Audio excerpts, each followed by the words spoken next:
do you end up indicting or presenting to the grand jury every suspect that has been identified or arrested in the homicide cases that you receive? No. And why is that? Well, there are times then when on reviewing the case file and The bolstering. Y'all want to approach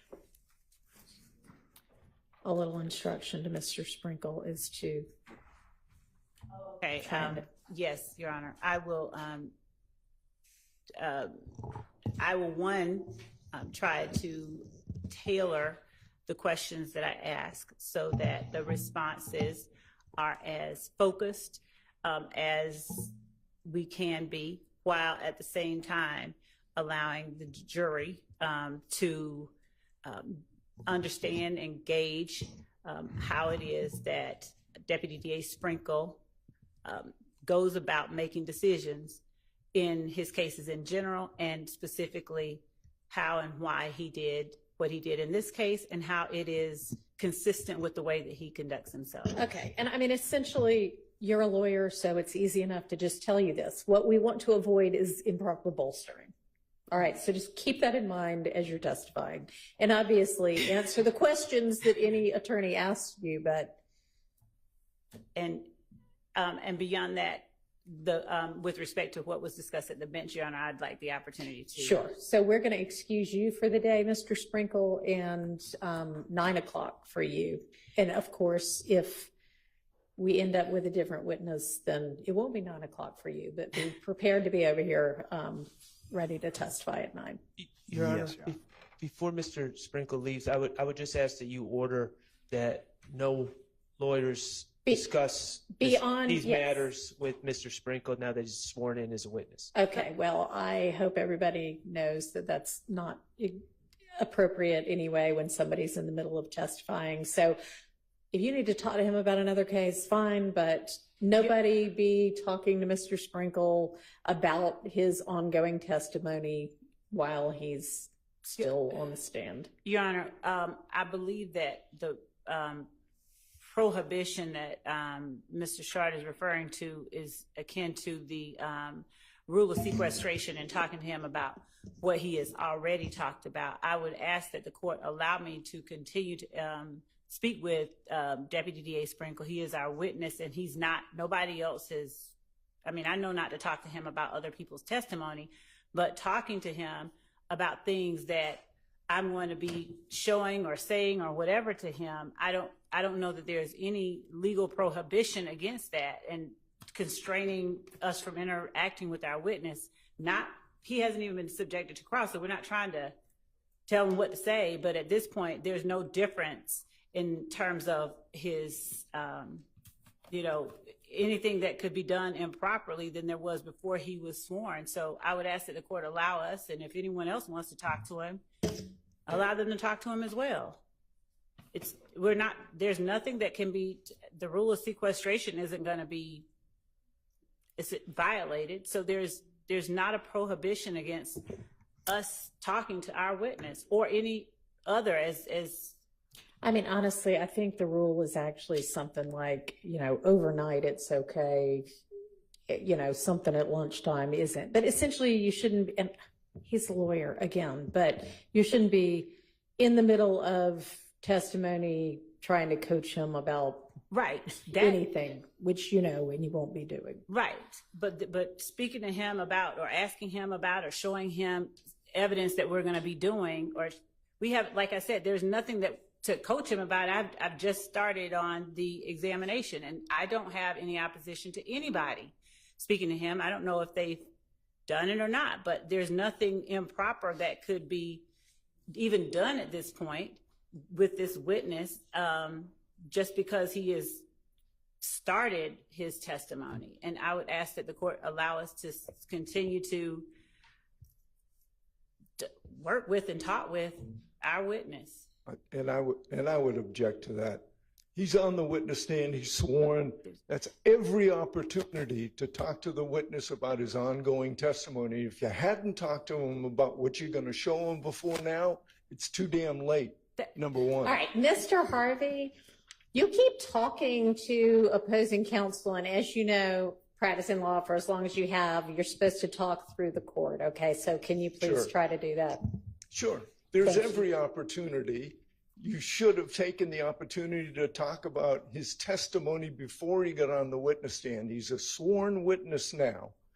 And the case is Perry versus Leak. It's a United States Supreme Court case in which the government said that a defendant's lawyer can't talk to his own client overnight because it was improper to talk to a witness while the witness was on the witness stand.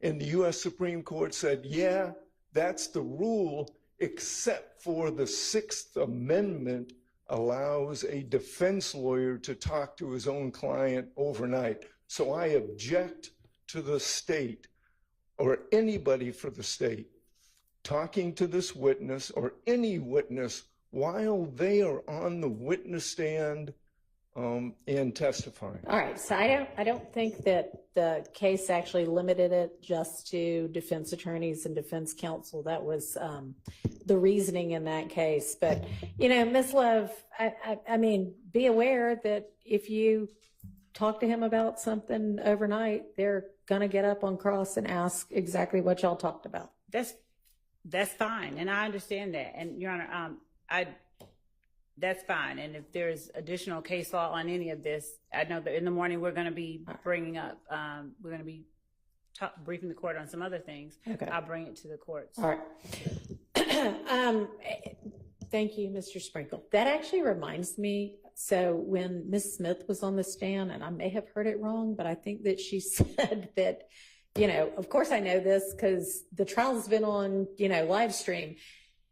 Can everybody please tell or remind anybody that you think might be a witness in this trial to not be watching the live stream before they have testified, to not talk to any witness who has already testified about their testimony, and to not, once they themselves have testified, talk to any other potential witness about what they testified to. Y'all all know that, but not every lay person knows that. So just remind all of your potential witnesses not to be doing that. Your Honor, I just want to point out that we beg, we admonish, all of that. And I've heard people say, you know, it's everywhere. What am I supposed to? I'm like, turn it off. Correct. But, you know. Yeah, no, I know. I'm just saying, to the extent y'all can try to control that, please do. All right. What else do we need to handle tonight? Or can? I can read. Oh, yes. Yeah, you're out of here. Thank you for the day. And so, Judge, there was one other, well, I don't think there's anything I can do about it, though. Now, I'm just going to have to check on the status of our witness who's currently at Grady. But, I mean, I think that, so, Judge, there was one other, well, I don't think there's anything I can do about it, though. Now, I'm just going to have to check on the status of our witness who's currently at Grady. But, I mean, I think that I'm not going to speak for the doctor, but there may be a point at which we present something else to the court regarding finding out with more certainty about his Y'all are condition. welcome to do that at any time. Okay, thank you. Thank you. Your Honor, Yes, sir. can I, and I could email it to everyone as well, but I have a couple of cases I'd like you to consider All so right. we can just start running in the morning. Vega, VEGA versus State. It's 285 Georgia, 32. It's in Division 3. It's a 2009 case. The cases it relies upon are still cited in 2023. And it specifically what we're targeting is where the conduct and the motives of the actor are not matters concerning which the truth must be found, i.e. are irrelevant to the issues on trial, then the information, etc., on which he or she acted shall not be admissible. Only in rare instances will the conduct of an investigating officer need to be explained, Otherwise, Hang on just a second. of course. Sorry.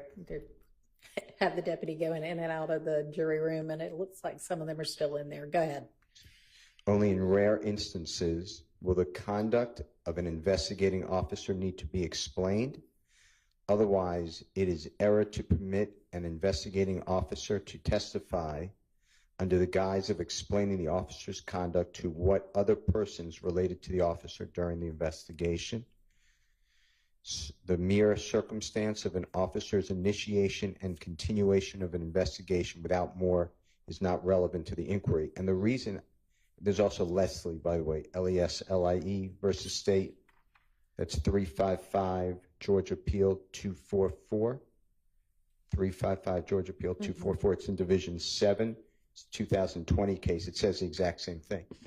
But, yeah, my understanding of those cases, and it used to be, especially before our new evidence code, that, every time there's a hearsay objection when there was an officer on the stand was, it's to explain his conduct, and that's hardly ever relevant.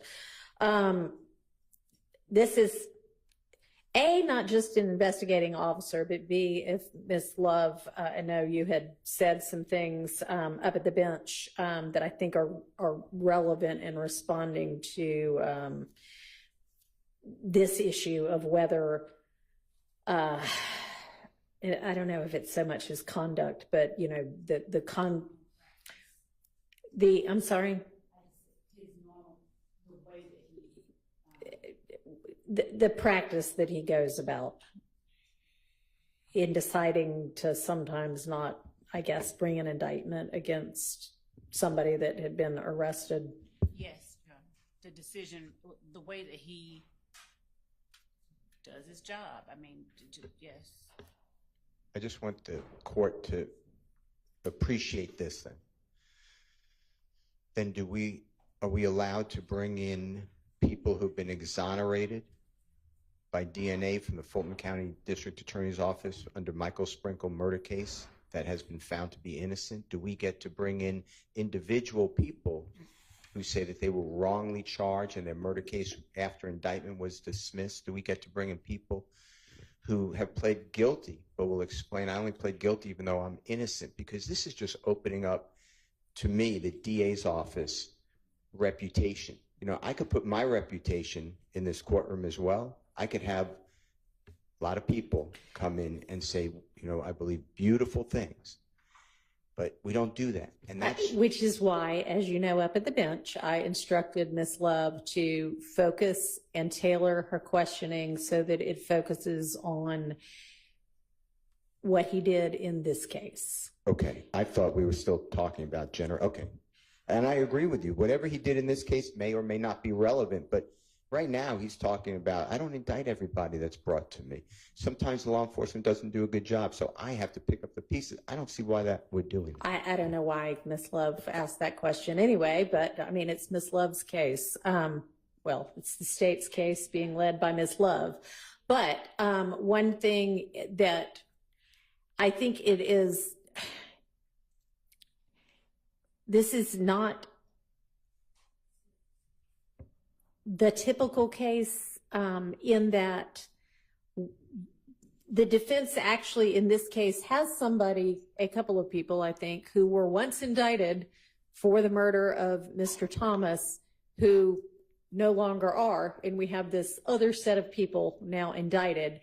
And there has been very much suggestion through defense questioning of witnesses thus far, and I don't know, I suspect will be an opening and a closing as well, which is entirely appropriate as a defense counsel to do, but to poke holes in the state's case by saying, these people, law enforcement thought it was them, XYZ, and all of a sudden, it's not. So y'all actually have somebody you're pointing to and saying, this is who ought to be being prosecuted, but they're not.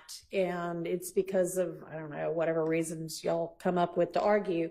But that, I think, takes it out of the general, conduct's never relevant, because neither side should be hamstrung in not being able to counter what the one side is saying about the case. So.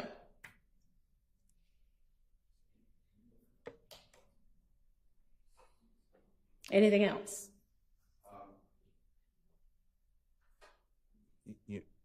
If it's tailored, then we can do it question by question. But right now, it's very broad. Yeah, I agree. And I do not want Mr. Sprinkel sitting up here saying, you know, hey, I'm brilliant, and when I decide, you know, somebody should be prosecuted, it's because I know. Or obviously, he's not going to do that. But anything like that, because his thoughts about it aren't really relevant. And Your Honor, that is the point that I was actually trying to stay very narrowly focused on, because it's not about his thoughts, but there has been a persistent assertion by way of cross-examination and whatnot regarding it. I won't say impugning, but it kind of is why certain decisions were made. There have been questions posed that have been stricken that have amounted to they were just after this person, or you ignored this person. And even when we have witnesses that have testified and, you know, backed up and been given immunity and said certain things, the suggestion has been made that they were given immunity because, you know, the state only wanted to go after X, Y, or Z. And I believe that it is very relevant and important for the jury to be able to gauge what at least was done in this case. And it's not just the decision of the DA's office. This is a person who actually took steps that were of an investigative nature.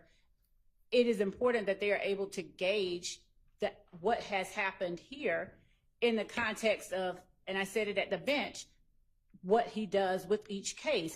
This is not no different. And we did say that we were going to tailor it, and we're going to do exactly as the court allowed, go narrower, and then talk specifically after that, after narrowing it down, you know, generally, is this what you do in each of your cases? So I believe that the court is actually absolutely correct.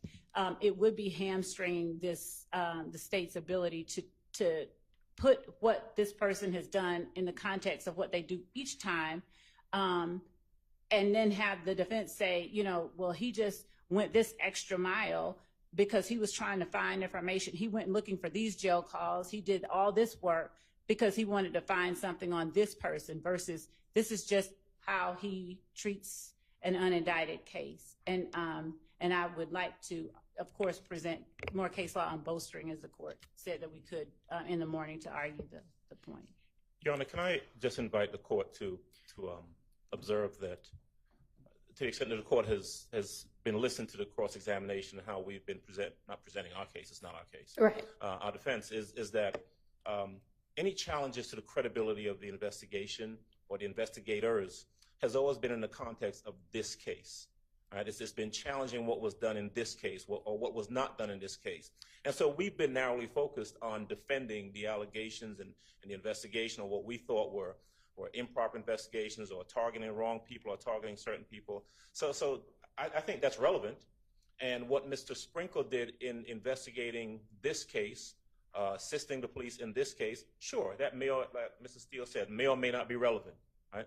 But for him, again, and I don't want to repeat everything that's been said already, but to have him go on and talk about, well, you know, in this case, hypothetically, I may do this because this is why, and, you know, for him to go into explaining about the secure system, and, you know, this is what inmates do when they get to the jail, when they're down in booking versus elsewhere, all of that is really not necessary for the jury's consideration.